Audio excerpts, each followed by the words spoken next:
Estamos online? Estamos online? Estamos online, muito bem. A partir de agora, estou começando a live Papo Inquieto e hoje eu estou com um convidado aqui muito legal, um cara muito tranquilo, de boa na lagoa, é o sossego em pessoa.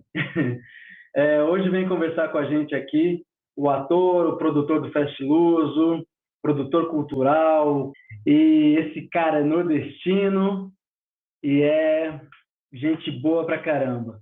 E eu vou conversar aqui com o Francisco Pelé. Então, quem quiser fazer perguntas aí durante a live, fique à vontade, tá bom? Estou chamando aqui meu amigo Pelé. Seja bem-vindo. Opa, boa noite, Ailton, boa noite, internautas aí do canal do Ailton e a toda a moçada que vai acompanhar aí o nosso papo hoje. Temos aí A bastante coisa moçada. para conversar. Mais ou menos, viu? Tem amigos meus, mas tem muitos amigos teus aqui que vão entrar. Minha amiga Socorro Moura tá mandando aí um abraço. Socorro Já está Moura, gente aí. boa, Seja tá aí. bem-vinda, Socorro. Seja muito bem-vinda. Já tem gente entrando aí, mais gente entrando. Só para informar, tem, para quem nunca entrou aqui, Socorro, aqui é um espaço que entra amigos, passam por aqui amigos de toda a América Latina aqui, América Central, da África, da Europa e, claro, aqui do Brasil tem amigos de todo canto. E aqui a gente conversa sobre teatro, sobre a trajetória do artista convidado e é isso. A gente fala um pouquinho da sua trajetória, sobre políticas teatral e enfim. Bora lá, Pelé, começar? Vamos lá, vamos lá, vamos lá. Então, já vou começando e perguntar por que o teatro e como você começou a fazer teatro. Por quê? O porquê foi uma pergunta que eu só fui encontrar a resposta muitos anos depois, né? Porque foi um acaso, né? Não havia no meu percurso uma possibilidade de encontrar o teatro. Então ele aconteceu quase que assim, coisa por acaso. Eu era estudante, secundarista ainda na Escola Técnica Federal do Piauí, lá no início dos anos 80, né? Fazia um curso técnico, que era um curso de estradas. E tinha um amigo que coordenava um grupo de teatro lá da escola, que era os IFPs, né? Antigamente eram chamados de escola técnica, né?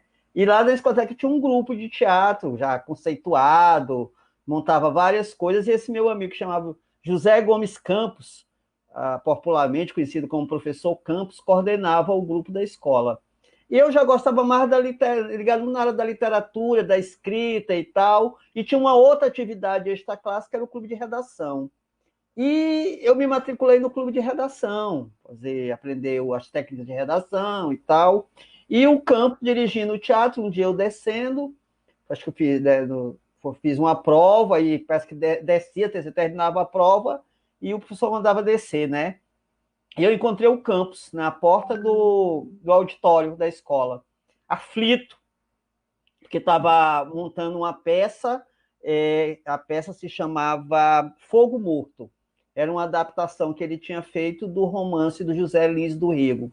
E ele precisava de um ator negro, não tinha ator negro lá no elenco da escola, para fazer um escravo, que era o Florípides, né? E aí perguntou se eu queria fazer. Eu disse, mas Campos, eu não tenho a menor habilidade, nunca fiz isso na minha vida, não, sou tímido, não tenho a menor condição de entrar para fazer. Não, vamos experimentar, entre aí que a gente faz um teste, a gente vê aí como é que é. Aí, só que eu entrei, né? Entrei neste auditório e vi aquela moçada assim, toda bacana, em cima daquele palco, todo mundo se mostrando, eu quietinho ali, neguinho, maguinho, no cantinho, olhando, não tinha nem 50 quilos, era peso de bode, né? Eu devia ter uns 30 quilos. Só o palito. E aí, olhando, aí o Campo disse, sobe, pega aí o texto. Aí me deu lá o texto das falas, aí eu meio nervoso, mas fiz. Ele disse, não, dá certo, vamos dar certo. Rapaz, aquilo dali, naquela manhã, realmente ela mudou completamente o destino, o percurso, né? partir dali o percurso foi outro, ali a falha trágica, foi o campus na porta daquele auditório. Então, praticamente assim, já não queria saber muitas coisas da escola, o teatro já começou a infectar, né? O ator disse que é a peste e tal, começou aquela ebulição, eu queria estar toda hora já lá no auditório e foi ficando. Até que eu fiz essa peça, passei mais um ano, 2 anos na escola. Depois a escola ia estrear um novo espetáculo, que era para comemorar o aniversário da escoteca, era um texto do próprio campus, que se chamava O Alto do Lampião no Além. E aí o campus me convida a entrar nesse elenco. E aí, nesse espetáculo, isso aí foi em 82, em 1983, ele estreia esse espetáculo. E eu me lembro até a data, 23 de setembro de 1983. Caramba. E aí esse espetáculo era para ser estreado não no palco da escola, do palco de teatro de estudante. Iria para um palco profissional. A escola reservou o Teatro 4 de Setembro, que é a principal casa de espetáculo de Teresina, para comemorar o aniversário de 90 anos e a estreia desse espetáculo, já era um espetáculo conhecidíssimo, premiado no Teatro Piauiense, já tinha sido montado nos Estados Unidos, já tinha sido montado por diversas companhias em Fortaleza, no Recife, já tinha sido montado por grupos de teatro do Piauí. Foi um grande espetáculo que reinaugurou o Teatro 4 de Setembro em 1975. Então, era um espetáculo conceituadíssimo. E o campus ainda não havia feito uma encenação dele na escola técnica. E resolveu fazer, e me chama para fazer um diabo que se chamava Cão Gasolina, que é o assistente de Lúcifer, quando o Lampião entra no inferno, e tem esse assistente que faz todas as malinações para que o Lampião saia lá e ele ocupe. Então, aí foi um sucesso essa peça, né? Um sucesso, as pessoas adoraram, a crítica da época gostou muito, o pessoal de teatro. Aí, a partir daí, eu já estava saindo da escola, chegando em 84, eu já estava saindo da escola, tinha terminado meu curso técnico, tinha ficado reprovado, tinha mudado de curso, tinha feito o curso de administração e saindo. E aí eu ingressei no Teatro Amador do Piauí, nos grupos de teatro amador. Naquela época, o início dos anos 80, era muito efervescente a política do teatro amador no Brasil, a política de teatro amador no Piauí. O Piauí tinha muitos grupos, além de Teresina, tínhamos grupos em vários municípios, Parnaíba, Campo Maior, Piripiri, Floriano, Pix, assim, era uma efervescência desse movimento político e cultural que era o movimento de teatro amador. E aí eu ingresso. Desculpa te cortar, mas já pegando o gancho aí do teatro amador, você já segue aí com o teu raciocínio? Era a minha próxima pergunta sobre isso, então você já emenda e já fala, tá bom? Porque dentro disso, né, hoje em dia a gente tem sempre os jovens, as pessoas estão querendo se tornar atores, já pensam logo numa escola profissional, né, profissionalizante, ou pegar o DRT via SATED, sindicato, ou uma universidade de artes cênicas, mas muita gente se esquece que antes disso tem o teatro amador, né? Então eu queria que você continue o seu raciocínio e falar também dessa força que é o teatro amador, da importância que é, da importância também que foi para você. Eu sou oriundo do teatro que eles chamavam na época, tinha uma divisão, né? Tinha o teatro estudantil feito pelos estudantes, depois vinha o teatro amador e depois vinha o teatro profissional. Eu saí da categoria de teatro dos estudantes, e fui para a categoria de teatro amador. E é como você fala, hoje, o final dos anos 90 e o início dos anos 2000, nós tivemos aí uma grande ruptura com quase que o desaparecimento do movimento do teatro, chamamos, algumas pessoas não gostam, mas não posso chamar, fiz presente, do teatro amador, né?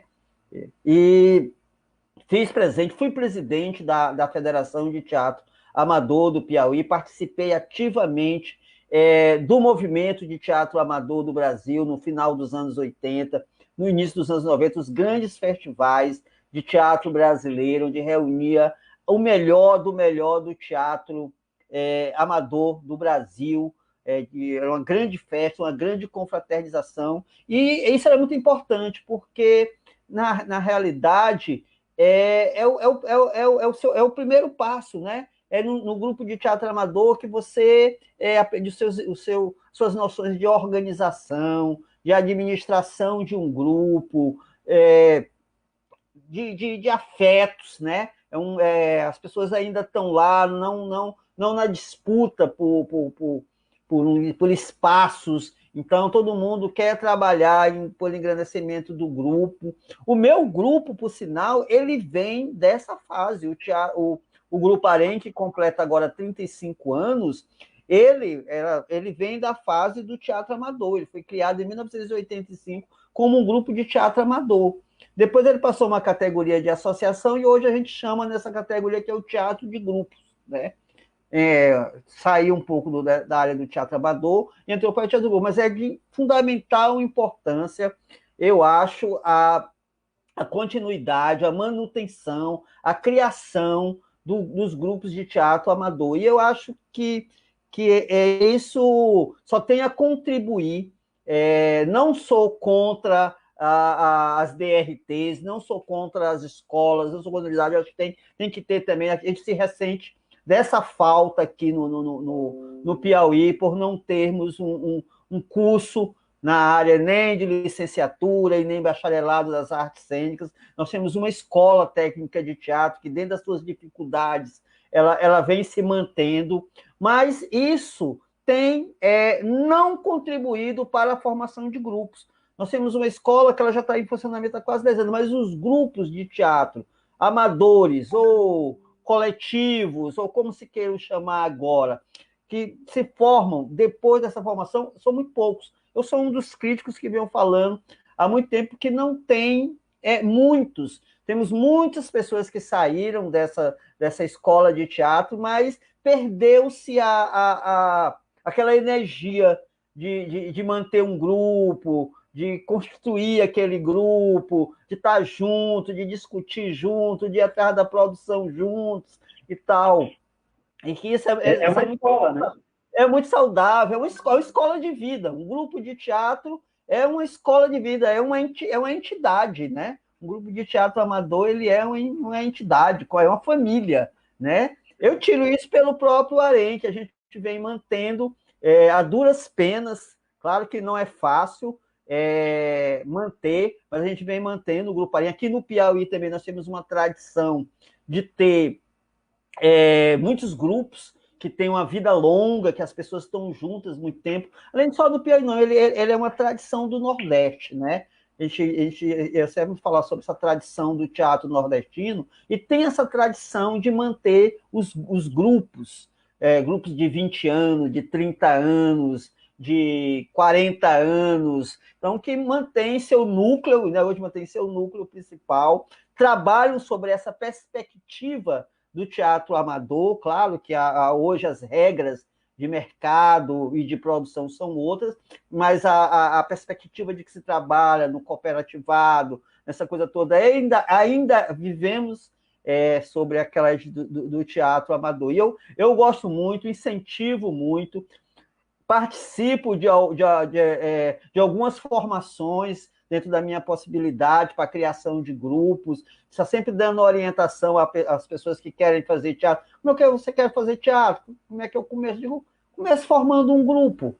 Começo formando um grupo amador na sua comunidade, na sua escola, na sua igreja, na sua associação de bairro, tá? Porque isso é bacana e fortalece o convívio. E para esses tempos de pandemia e pós-pandemia, a gente não sabe como é que vai ser, eu acho que essa questão do teatro comunitário vai estar muito mais próxima à comunidade, e os grupos de teatro amador serão importantes nessa travessia e nesse momento agora do teatro.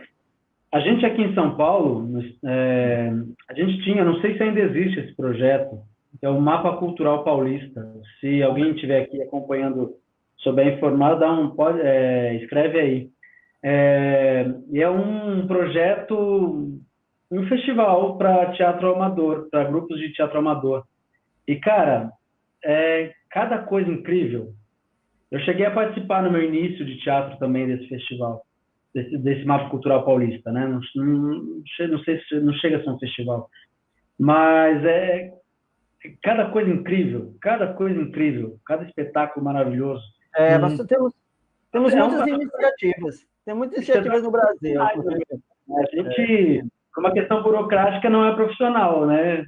É. Mas são espetáculos completamente profissionais. Então, por isso que eu fiz essa pergunta, né? Como você já havia citado a questão do teatro amador, eu falei, pô, alguém vai falar, porque normalmente as pessoas, né? O teatro é antes e depois da formatura, né? Para muita É. gente. Agora eu sou o ator, eu sou o profissional. Não, e o antes, cara, né? Tem muita gente que não gosta muito dessa discussão de se enquadrar e tal, como teatro amador, como que é teatro profissional. Para mim, não, eles têm tudo é teatro, sim, tudo é teatro. Falando das condições de produção, de formação, de convívio de grupo, as realidades são diferentes, é completamente Claro, diferente, né? claro. Tem os grupos, as companhias, os coletivos, cada um tem as suas características, que a gente respeita todas, mas praticamente eu respeito muito as questões de teatro amador, dos grupos pequenos que estão na periferia, que estão nas comunidades, que estão nos assentamentos. Eles têm uma função social importantíssima, o teatro amador desenvolve dentro das suas comunidades. E isso é o que é importante. Pois é. E, Pelé, você falando da tua companhia, do teu grupo de teatro Arém, Arém de Teatro, né? E desse início e tal. Fala um pouquinho então dessa trajetória do Arém, né? De como vocês trabalham, como vocês se mantêm e de como também vocês escolhem a obra que vocês vão apresentar no momento, né? Não sei, é uma temática, vamos falar sobre isso, ou é um autor que você leu ou algum ator leu e gostou e cai em cima dele discutindo e vamos montar? Como fala aí tudo que é o Arém. Olha, o Arém, eu te falei, ele está fazendo 35 anos, né? É uma vida, né? Dedicada Senhor já. agora em setembro a dezembro a gente completa 35 anos. Tinha um programado aí, que desde o ano passado a gente está planejando uns super acontecimentos. Íamos botar aí uns espetáculos que a gente tem em cartaz para rodar pelos bairros de Teresina e pelos municípios, fazer uma série de atividades. A montagem de um novo espetáculo também tá ainda programado. Mas, assim, o Arém, ele surgiu, na realidade, foi de um projeto, né? Um projeto que se chamava Semana Chico Pereira, que foi realizada pelo Tarcísio Prado, um amigo nosso, já falecido, para homenagear um dramaturgo piauiense chamado Francisco Pereira da Silva, Chico Pereira. E aí o Arimatã Martins, que coordena o grupo, é diretor artístico do grupo, estava recém-chegado do Rio de Janeiro, tinha se formado na CAU como ator, e da primeira turma da CAU, acho que era da primeira turma da CAU. E foi entregue para ele uma das peças para ser montada, que se chamava Os Dois Amores de Lampião Antes de Maria Bonita e Só Agora Revelados, ou O Trágico Destino de Duas Raimundas. E é a história de um lampião que se passava em pleno sertão nordestino, ele tinha um harém em pleno sertão nordestino, vivia entre fumacês e orgias e tal, ele contava essa história, assim, uma história muito bacana. E o Ari dirigiu esse espetáculo, era um espetáculo sobre o feminino, né, que contava a história de duas mulheres, duas Raimundas, que disputavam a vida desse lampião antes dele conhecer a Maria Bonita, e então era um grupo que tinha muitas mulheres, se passava num harém, a participação masculina era toda secundária, o foco era a mulher, e tudo. E no meio do espetáculo, esse grupo foi se consolidando. Disse, rapaz, nós precisamos de um nome para botar nesse juntamento de pessoas aqui. Nós estamos montando uma peça que trata sobre harém, nós vamos botar o nome do grupo de harém, né?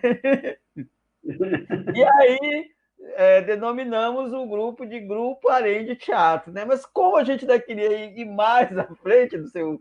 A peça também ela tinha uma concepção meio cinematográfica, era como se fosse um filme. Então a gente também utilizou coisas do cinema e batizou o nome de Grupo de Teatro Harém Pictures.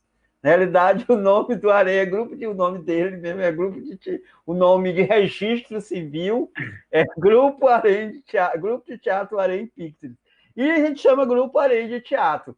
Com o tempo, era um grupo que tinha muitas mulheres, sempre o primeiro, segundo, até o terceiro espetáculo, sempre foi recheado de mulheres, muitas atrizes, até uma coisa inusitada, porque o teatro piauiense, nos anos 80, nos anos 90, se ressentia muito de atrizes, tinha poucas atrizes no teatro piauiense, né? As meninas não se metiam muito a fazer teatro, a família não deixava, a província não permitia, então aquelas que se permitiam eram muito poucas. E o harém não, o harém tinha muitas meninas, né? E aí ficou chamando, só quando chegou no meio dos anos 90, sumiu tudo. Desapareceu as meninas todas. Ficou só o harém de homens. O harém de homens.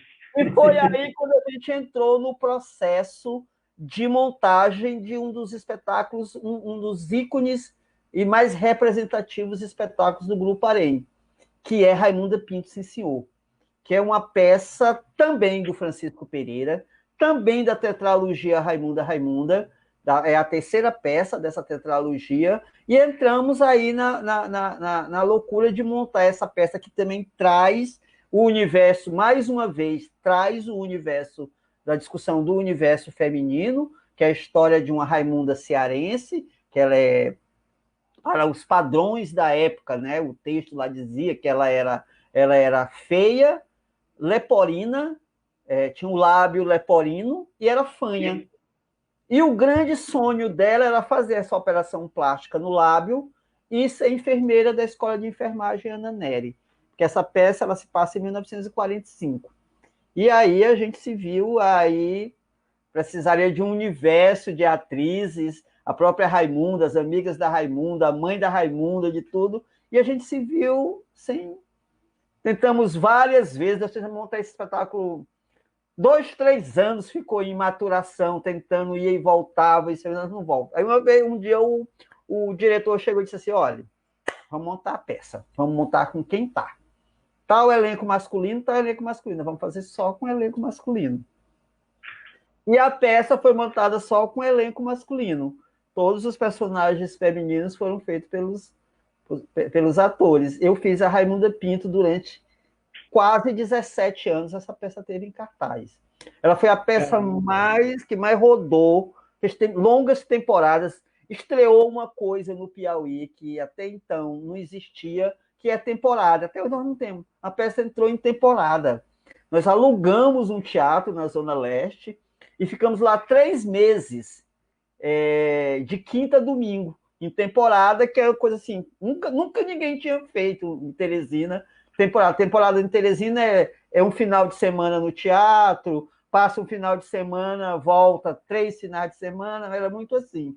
Então a gente fez uma temporada de 3 meses. No começo da temporada, ia 1, 2, 3, 4 pessoas, né? E aí foi pegando, foi chamando.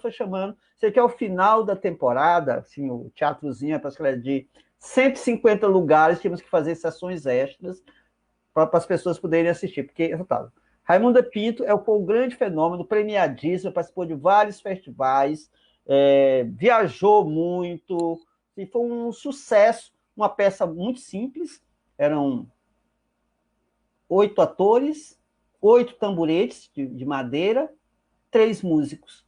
E a peça se passava sobre esses 8 tamboretes com esses 3 músicos. mas ela tinha uma coisa tão assim bacana com o povo.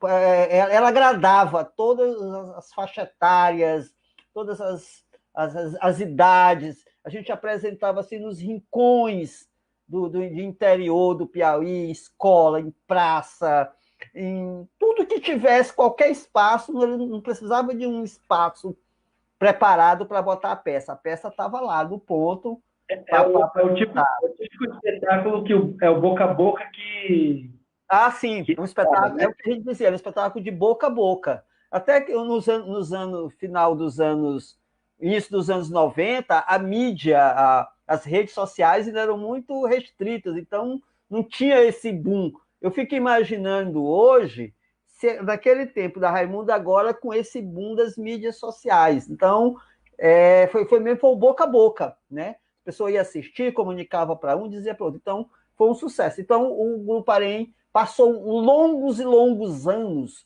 fazendo essa peça. Alguns dos nossos críticos dizem, mas eles só sabem fazer isso.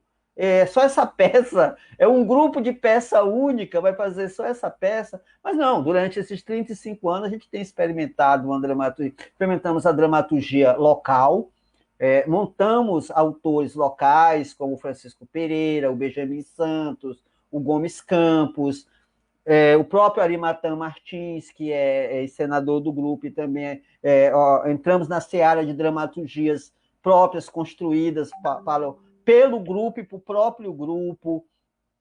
Montamos Lorca, montamos Plínio Marcos. Então, nós também fizemos um panorama. É um grupo que tem 35 anos, mas ele também não tem 50 espetáculos montados. Em 35 anos, o Arém deve ter 17, 18 espetáculos montados, porque a gente passa muito tempo com o espetáculo, matura muito tempo, viaja, volta, entra em temporada e É, passa assim, um monte de mas tempo.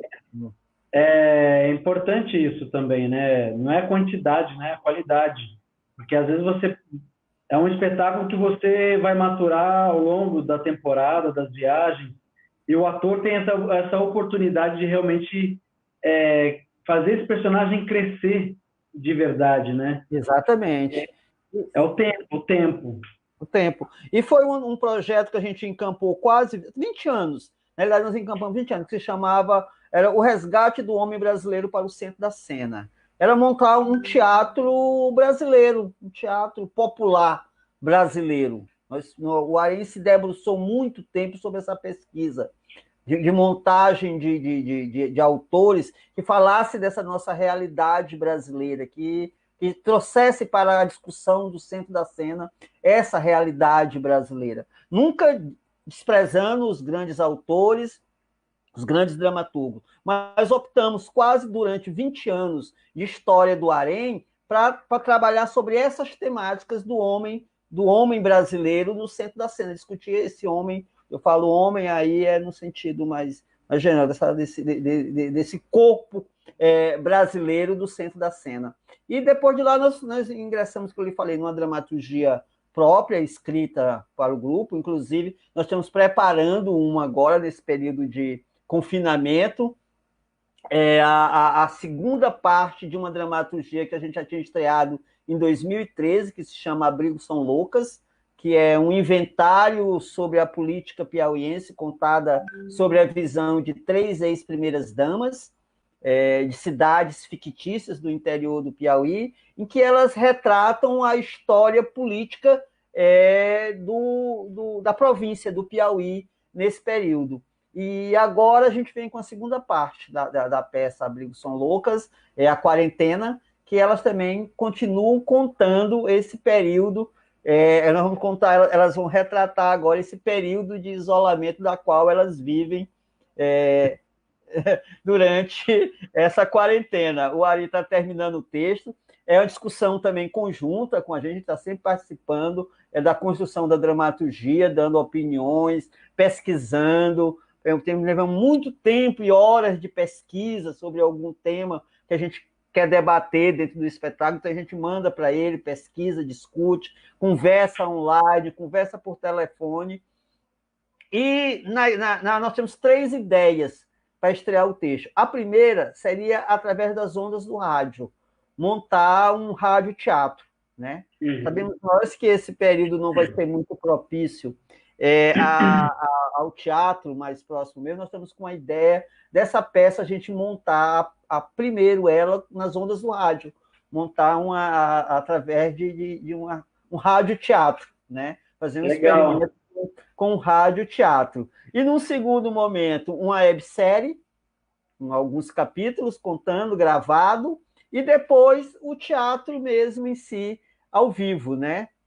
Que eu estava até dizendo, por aí que as pessoas têm se discutido muito sobre esses protocolos, como é que vai ser o teatro, depois, como é que as pessoas vão ver o teatro, vão assistir ao teatro, se o público vai voltar ao teatro. Eu disse, Ari, nós não temos muito essa preocupação aqui, principalmente aqui no Piauí, porque o teatro piauiense, há muitos anos, ele vive na quarentena e no isolamento de público. Nós temos uma grande dificuldade de público. A arte, não falo só o teatro, a música, ao teatro, a dança e tal. A dança está construindo agora um pouco, mas nós temos grande deficiência do nosso público em ver as coisas produzidas aqui. Então, nós vivemos num eterno isolamento, numa eterna quarentena. Nós temos um teatro de 560 lugares. Você bota um espetáculo um final de semana, você leva 50, se você bota 100 pessoas dentro desse teatro, você está morto de feliz. Esse teatro tem 30, 40 pessoas assistindo um espetáculo dentro de um teatro de 560 lugares, é lamentável. Aí nós vivemos já de isolamento. Nós já fizemos testes antecipadamente para esse período que vai se chegar, né? Uma cadeira, uma pessoa sentada aqui na frente, outra no meio, outra lá atrás. Então, já era testando os protocolos para quando o período vir. Então, nós vamos ter que encontrar realmente alternativas, e eu acho que essa questão do teatro, do rádio-teatro, é uma ferramenta, claro, temos que, nesse momento, temos que pensar em várias coisas, né? Até porque a gente também tem um podcast hoje, né? Também. Tem um podcast, exatamente, tem um podcast. Com força, então você tem o rádio de outra forma, né? Exatamente. Temos outras ferramentas para utilizar o rádio, com certeza. E aí nós temos Desculpa te cortar, mas as pessoas estão perguntando aqui se não aparece as coisas que eles escrevem aqui. É que assim, gente, eu estou colocando muito rápido aqui as perguntas das pessoas, porque o Pelé tem bastante assunto aqui, então, para não cortar o raciocínio dele, eu não estou interrompendo. Mas a Creuza já te mandou um beijo, a Solange de Angola está aqui, o Castigo está agradecendo ao Fest Luso, que esteve aí com o Santana junto. Tem um monte de gente escrevendo aqui, o Chagas falando dos espetáculos, do Hamlet, enfim, de várias coisas, do Arém.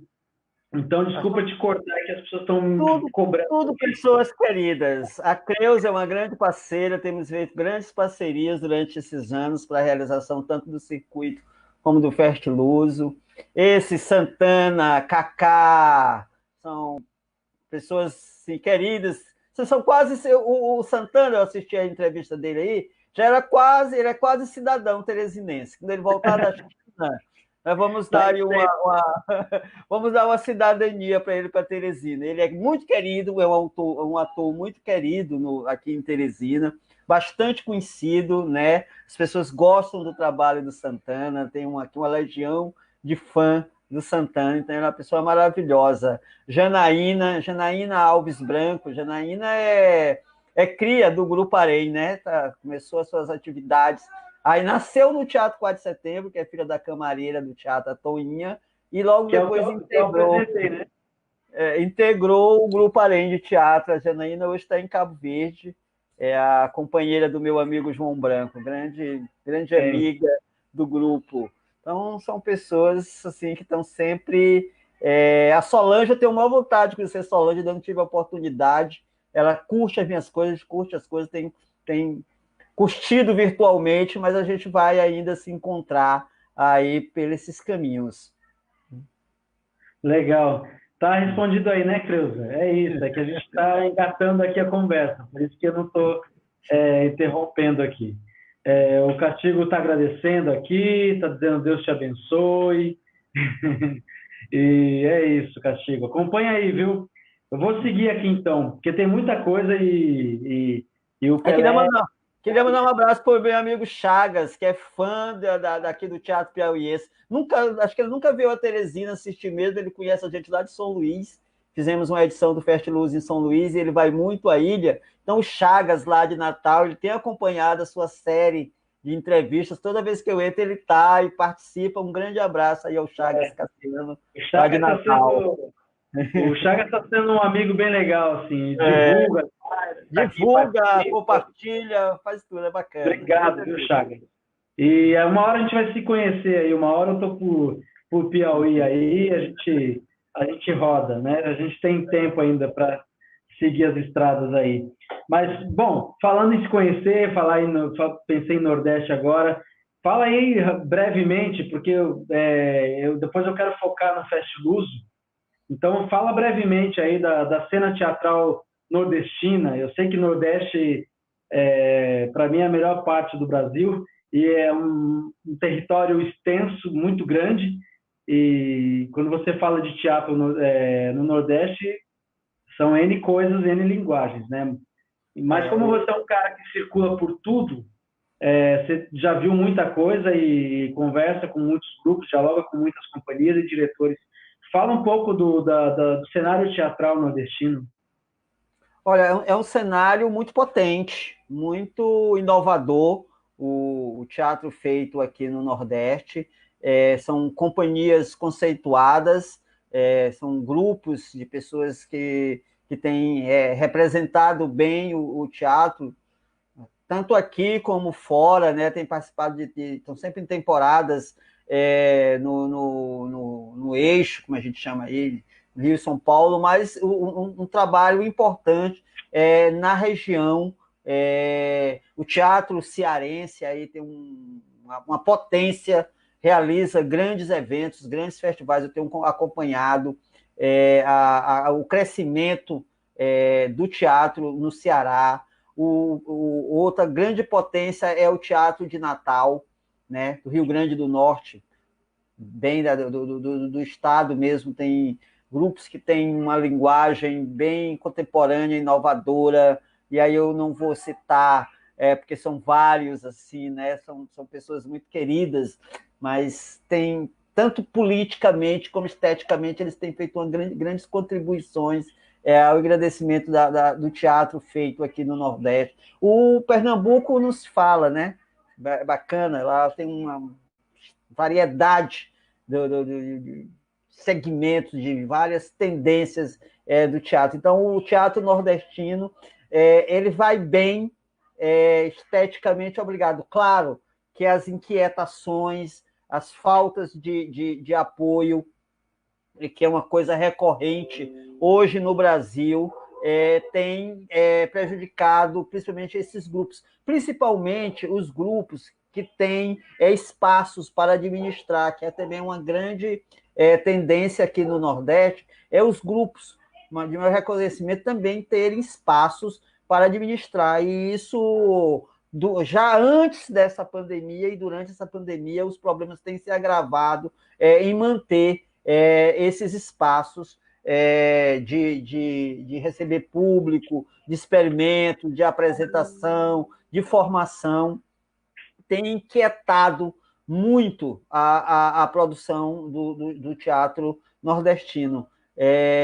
Tem grandes festivais na Bahia, na Paraíba, no Pernambuco, no Ceará, e só tem são coisas boas, são tantos e tantos e tantos que a gente assim não consegue enumerar assim, a qualidade, a responsabilidade, o carinho com que esses artistas cuidam de suas carreiras e dos seus trabalhos. Então, eu queria deixar aqui um grande voto de incentivo ao teatro nordestino. Ultimamente, nós temos grande parte dessa produção está organizada em uma movimentação articulada, política. Estamos lutando aí numa frente de grupos de teatro que tem lutado aí insistentemente por políticas públicas para a área do teatro, contra o fascismo,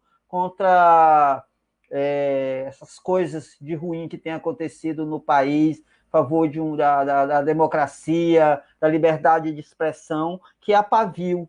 A Pavio, muita gente ainda vai ouvir falar da Pavio. A Pavio hoje reúne mais de 100 grupos de teatro do Nordeste e de pessoas ligadas ao teatro do Nordeste que têm conversado, têm se reunido, têm debatido, têm discutido sobre os rumos do teatro do Nordeste.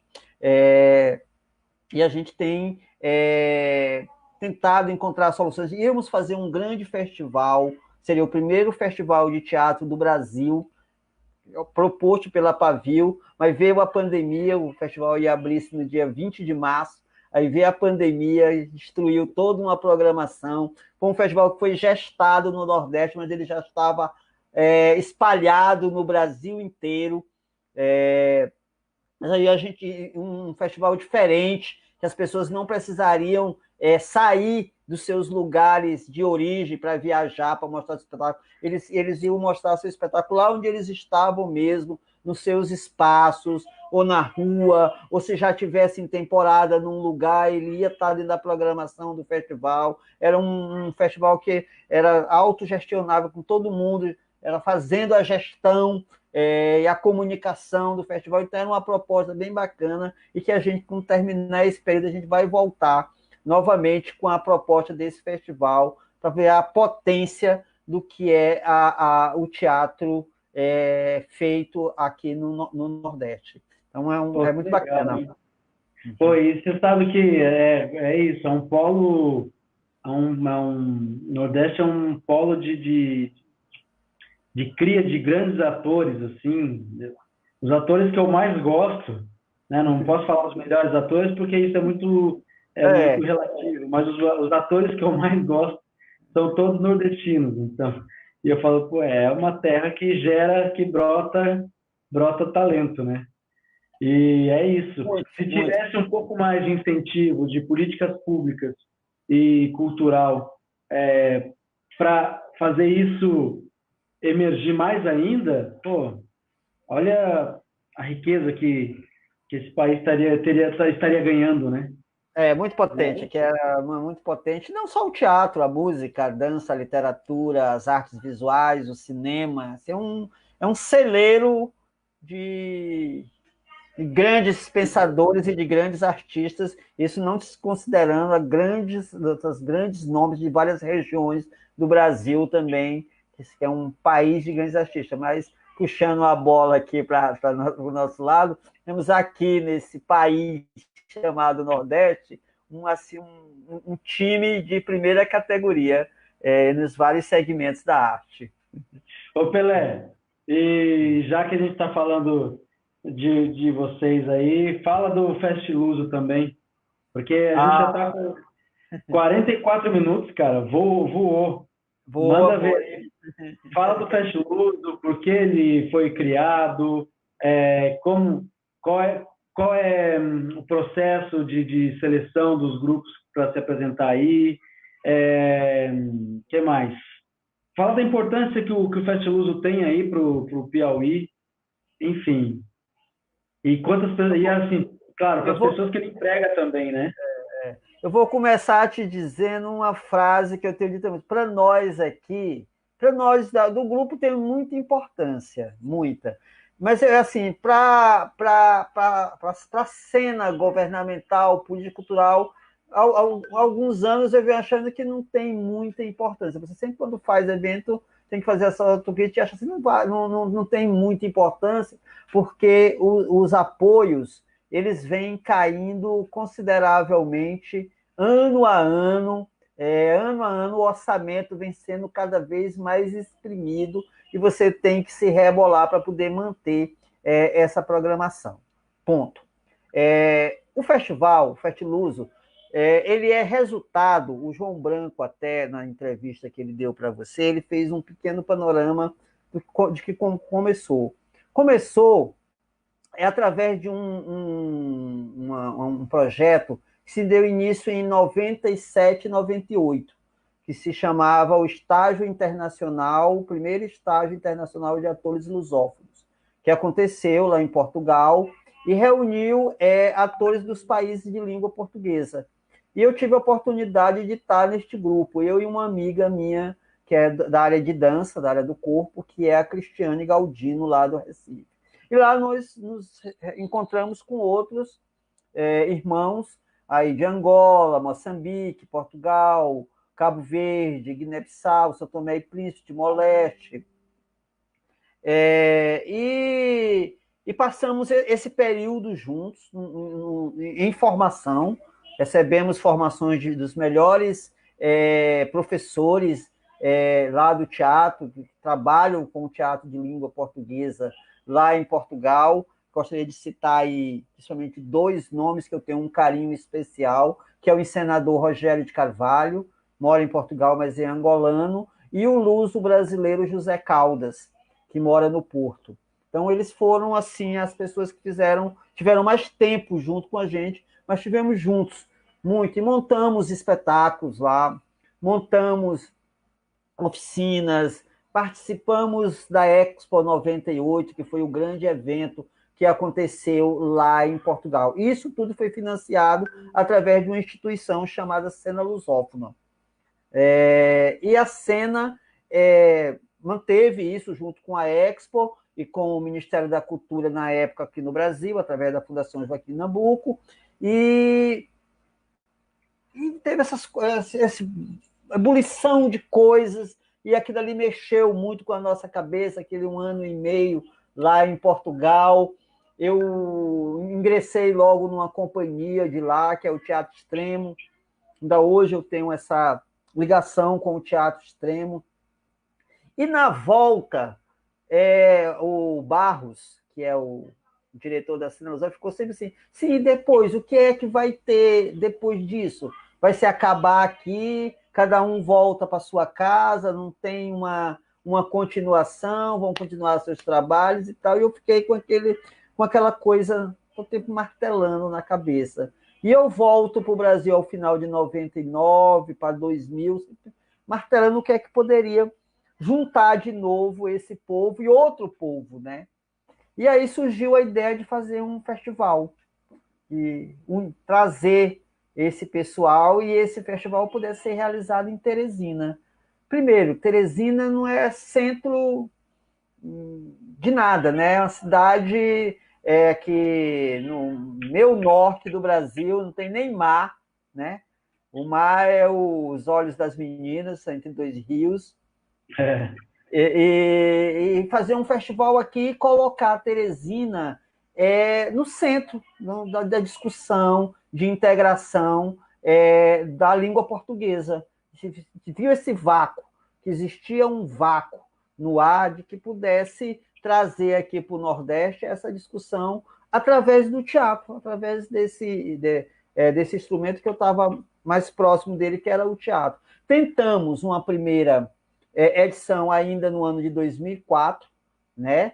Mas não foi possível fazer, e ele só vem realmente nascer em 2008, a sua primeira edição. Isso já 8 anos depois de maturação, a gente consegue realizar a primeira edição desse festival, com objetivo claro, que era trazer grupos, pensadores, pesquisadores, diretores, pessoas interessadas nesse processo de integração de língua, músicos, poetas, de integração da língua portuguesa para Teresina, fazer essa discussão aqui em Teresina. E conseguimos realizar a primeira edição de 2008, reunindo os 7 países aqui, né? E, claro, eu, como já tinha estado lá e estava em contato com todos, e a saudade também de todos, a gente fez uma curadoria que possibilitasse que aquelas pessoas que estiveram juntas comigo durante aquele período, eles fossem a primeira leva que viesse aqui. Não deu para vir todos, mas veio uma grande maioria deles estiveram aqui em Teresina. Pela primeira vez, a cidade recebeu um evento internacional. Teresina não tinha no seu calendário cultural nenhum evento de cunho internacional, e realizar esse festival aqui foi assim uma coisa inédita, foi uma grande evolução para os grupos daqui, para o público também daqui de Teresina, ver essa coisa diferente. Então, o festival, ao longo dos anos, ele veio se consolidando, né? Nós realizamos a cada ano uma edição.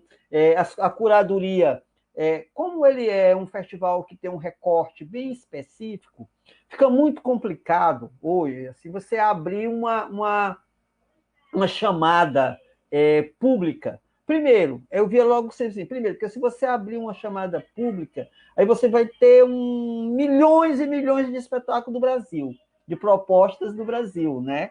Brasil, assim, é muita coisa, né? E para você fazer uma seleção no Brasil, você tem que ter uma habilidade bem bacana. Então, o que é que a gente tem feito ao longo dos anos?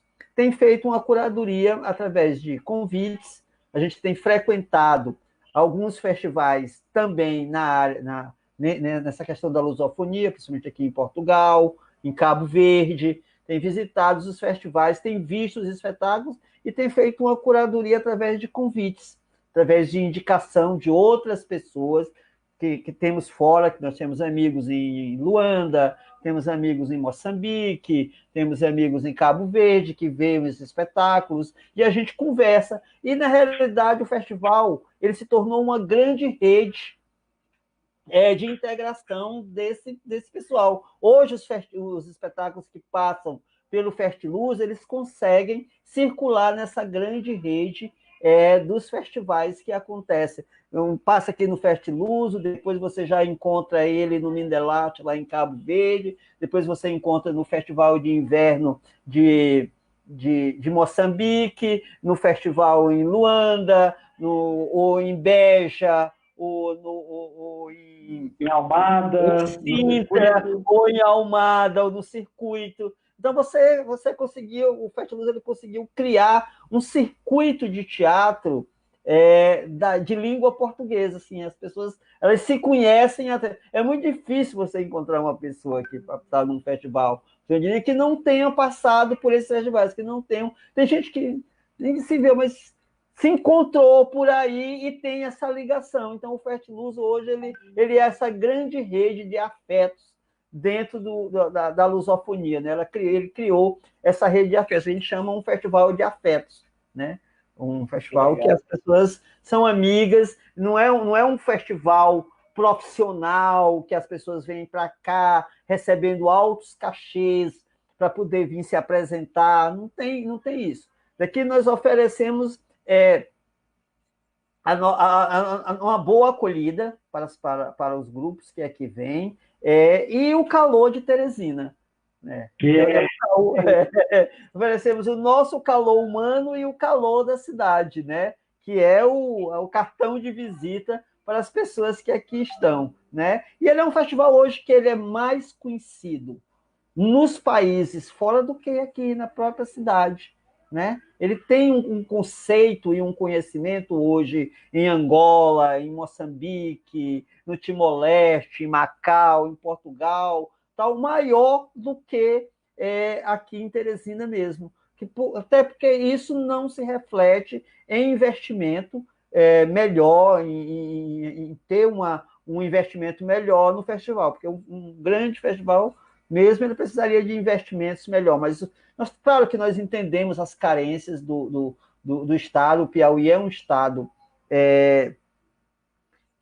que tem uma renda muito baixa, vive praticamente, não é um Estado industrial, não tem indústrias aqui, as leis, a lei de mecenato do Rouanet, é muito difícil uma pessoa fazer uma captação pela lei Rouanet. Esse festival ele é financiado por uma lei estadual, do governo do Estado, que é o CIEC, dentro de todas as suas dificuldades, consegue, é o único instrumento de política, de incentivo que existe hoje na cultura piauiense. É essa lei, o CIEC, que tem alavancado em algumas produções e que vem mantendo esse festival nos últimos 8 anos. A gente briga, a gente reclama, tem que reclamar, não pode deixar de não reclamar, porque a cada ano, como é o único instrumento, vai aumentando a demanda, vai ter que atingir outras demandas, e isso vai, os recursos não vão aumentando da lei, e isso vai diminuindo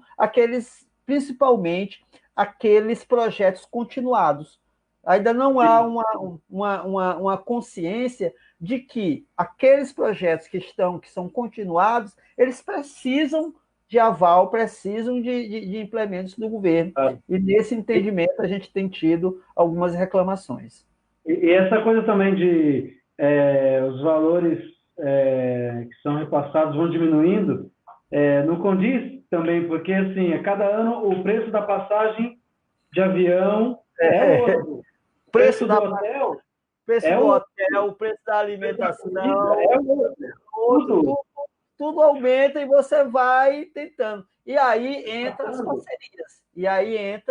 as parcerias. Você tem que fazer parcerias com os festivais, com os amigos, você tem que trabalhar nessa rede para diminuir os lucros. Eu posso ter aqui no Brasil 2, 3 festivais que a gente pode diminuir, dividir os custos de passagens, né? Então, isso aí a gente vem trabalhando ao longo dos anos e tentando descobrir mais parceiros para que esses custos possam ser diminuídos e o festival possa continuar. E anunciando, infelizmente, nós já tínhamos decidido antes da pandemia que nós não realizaríamos a edição 2020. Antes da pandemia mesmo, isso já estava resolvido. Por quê? Nós temos os 35 anos do grupo, era um projeto prioritário, era trabalhar durante todo esse ano para o grupo, com o grupo, que seria a comemoração dos 35 anos. Nós teríamos aí as eleições municipais, que atrapalham muito o calendário cultural, principalmente aqui para essa região, na transferências de recursos, os recursos não são feitos nos prazos e tal. A gente sempre tem dificuldade quando realiza o festival no período eleitoral, era uma das questões. E a das outras questão última é que eu fiz uma opção esse ano por uma disputa partidária, de colocar o meu nome à disposição como pré-candidato a uma vaga na Câmara Municipal de Teresina. Então, eram 3 projetos que projetos que poderiam ser realizados agora e que não impossibilitaria a relação de uma realização de sucesso, bem realizado, bem acompanhado, que o Festiluso não poderia deixar de fazer. E só iríamos fazer a edição de 2021.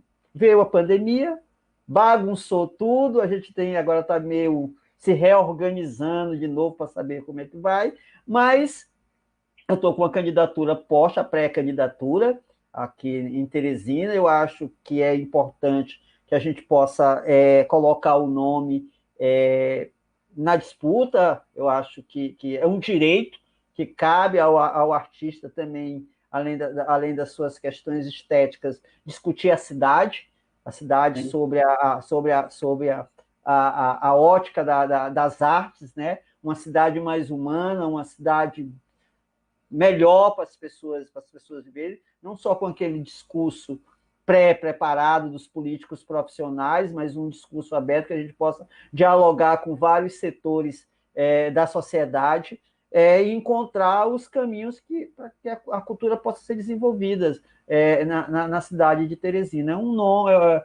Tem outros amigos meus, colegas meus também, que vão se propor a botar o nome, e eu também estou colocando o meu nome à disposição. Ainda tem que passar pelas convenções, eu sou pré-candidato, né? Tem as convenções partidárias, mas eu já estou me organizando para enfrentar um projeto diferente, esse que é uma disputa partidária, é diferente, é arrojado e tal, mas eu tô com essa garra, tem uma boa equipe, o grupo está me apoiando, tem um conjunto de forças na cidade que acham que é necessário a colocação, a disponibilização do seu nome para essa disputa, e eu estou aí na mira pelo PCdoB, colocando o nome de Francisco Pelé aí para avaliação da comunidade, da sociedade piauiense. Pô, Pelé, que legal isso, porque assim, a gente realmente precisa de gente que defenda a cultura de verdade, sem politicagem. Gente que é da cultura, né? E a gente tem poucas pessoas que fazem isso ainda. Mas quando entra mais pessoas como você, a gente fica feliz. Uma pena que é só no Não, Piauí, não, é não, só não em podemos Teresina. não podemos criminalizar a política. A política é uma arte bacana, deve ser feita também por gente que queira fazer. Sim, Essa ficar só criminalizando a política. As coisas boas, todas são conseguidas através da política. da política, né? Do diálogo, né? Da Diálogo, negociação, né? da conversa, da negociação. Exatamente. Pelé, seguinte, eu sei que você tem uma reunião já para voltar, você estava em uma reunião e a gente já É, bateu aqui 48 minutos. Então, ó, eu vou só falar duas coisinhas e aí você quiser agradecer, fica à vontade. Só para falar rapidinho aqui para as pessoas, quem tiver interesse, entrar lá no site do Sérgio Mercúrio, meu amigo argentino, que está oferecendo algumas oficinas ou alguns cursos. Tem curso gratuito, curso pago, curso voltado para o artista de qualquer área, que vale a pena, é muito interessante. E a outra coisa é para falar do próximo convidado da semana que vem. A gente vai falar de novelas, novelas mexicanas, novelas venezuelanas. Tem um amigo brasileiro, Cláudio Calau, que dirige muitas novelas no México e nos Estados Unidos, né, com um elenco mexicano. Então, é o nosso próximo convidado aí. E, Pelé, obrigado. Se você quiser fazer as considerações finais aí, agradecer, fique à vontade, tá bom? porque eu queria agradecer, queria mandar um abraço, e você falou aí do Sérgio, grande Sérgio, a oportunidade de estar com o Sérgio em Cabo Verde, né? Grande, gente maravilhosa. Acho que eu vou dar uma olhada nesse curso, deve ser muito bacana o curso do Sérgio. Eu te mando o link. Mande aí, é gente boa, muito meu amigo. Queria agradecer a você esse bate-papo aqui, bacana, ver as pessoas aí, mandar um grande abraço aí para toda a rede de afetos da lusofonia. Beijão para o pessoal aí de Angola, de Moçambique, Cabo Verde, Timor-Leste, São Tomé e Príncipe, para Natal, para o meu amigo Chagas, aqui para Teresina também. Dizer que nós estamos aqui trabalhando à disposição, fazer parcerias para o engrandecimento dessa nossa arte. Vamos precisar muito estar juntos para fazer essa travessia, né? E dizer aqui que também estamos fazendo uma articulação muito forte aqui no Nordeste para sancionar também a lei Aldir Blanc. Não poderia encerrar aqui sem deixar de fazer aqui o nosso comercial do Sanciona Já. É importante a lei, nós temos aí muitos artistas precisando que esse dinheiro possa chegar na ponta. Temos muitos espaços que tá prestes a ser fechados, espaços importantes espalhados por todo o Brasil, que precisam do apoio do governo. Então, é importante que a gente possa sancionar essa lei para que o artista brasileiro possa fazer essa travessia nesse momento assim, muito complicado, que nós também não temos aí um horizonte de quando é que isso vai passar, mas deixar isso aí bacana, agradecer a você, agradecer a todo o pessoal aí da sua companhia da Creuza lá, pessoal do circuito, todo mundo, um grande beijo. Pelé, obrigado. Ó. Só para complementar aqui, ó, o Chaga está dizendo, ó, desejo pleno sucesso na nova empreitada para chegar à Câmara Municipal de Teresina. Me coloco à disposição para ajudar os colegas advogados na sua assessoria jurídica. Então, Obrigado, Chagas. você já tem parceiros aí, hein? Obrigado. Tá? Pelé, obrigado, tá? Foi incrível aqui. Se eu estivesse aí, meu voto já seria seu. Eu sei da seriedade que você tem, que você leva os seus projetos. Então, votaria sem pensar duas vezes. Então, desejo boa sorte nessa nova empreitada. Feliz aniversário para o Arém e que o Fast Luso, o ano que vem, venha com força. Venha comemorando 36 anos de Arém também. Tá bom? Obrigado. Obrigado. E, cara, brigadão mesmo. Eu sei que tem reunião, corre lá e eu Nossa, vou encerrando por aqui. Tchau, gente. Obrigado para quem ficou, para quem passou. E até sexta-feira que vem, às 19 horas. Um beijo a todos. Pelé, fica aí só para me despedir de você corretamente aqui, tá bom? Beijo, gente. Tchau, tchau. E até sexta.